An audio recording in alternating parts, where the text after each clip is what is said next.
അമ്മ എന്താ ടീച്ചർ വിളിച്ച് ഫോൺ എടുക്കായിരുന്നേ? എപ്പോഴാ മോനെ ടീച്ചർ വിളിച്ചേ? രാവിലെ. ഓ, അന്നേരം ഞാൻ ഹോസ്പിറ്റലിൽ പോയേക്കുമായിരുന്നു, അതായിരിക്കും. അമ്മ എന്തിനാ ഹോസ്പിറ്റലിൽ പോയത്?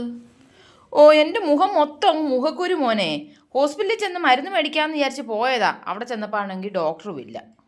എന്തായാലും ഹോസ്പിറ്റലിൽ പോയ കാര്യമെല്ലാം കാണിച്ചുകൊണ്ട് ഞാനൊരു വീഡിയോ യൂട്യൂബിൽ ഇട്ടിട്ടുണ്ട്. ഇട്ടപ്പോൾ തൊട്ട് കമൻറ്റ് വരാൻ തുടങ്ങിയതാ മോനെ. എന്തോക്കെ കമൻറ്റാന്നറിയാമോ?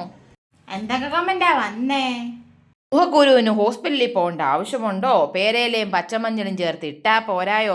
ചോറുതനം വരെ ഇടാൻ പറഞ്ഞ് ഓരോരുത്തർ ഇട്ടിട്ടുണ്ടടാ. അപ്പൊ യൂട്യൂബും തക്കടിക്കാൻ തുടങ്ങിയല്ലയോ? അറിയാം ആരാ ഇത് ചെയ്തേന്ന്. എല്ലാം അവിടെ പണിയാടാ. ഞാൻ പലപ്പോഴും ശ്രദ്ധിച്ചിട്ടുണ്ട്. എന്നെ സബ്സ്ക്രൈബ് ചെയ്യും, കുറച്ച് കഴിയുമ്പോൾ അൺസബ്സ്ക്രൈബ് ചെയ്യും, വീണ്ടും സബ്സ്ക്രൈബ് ചെയ്യും, വീണ്ടും അൺസബ്സ്ക്രൈബ് ചെയ്യും. ഇതെല്ലാം അവിടെ പണിയാ.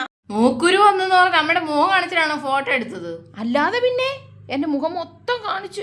എൻ്റെ ദയനീയമായ അവസ്ഥ കണ്ടിട്ട് എല്ലാവരും പരിതപിക്കട്ടെ എന്ന് വിചാരിച്ചിട്ട് ചെയ്തതാ.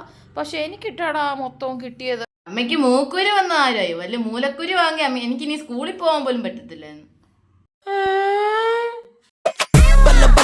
ബല്ലാത്ത ജാതിയും ബല്ലാത്ത ജാതി ഇവിടില്ലാത്ത ജാതി ആരും കൊല്ലാത്ത വ്യാധി ഓനെ കണ്ടാ പിന്നിലെ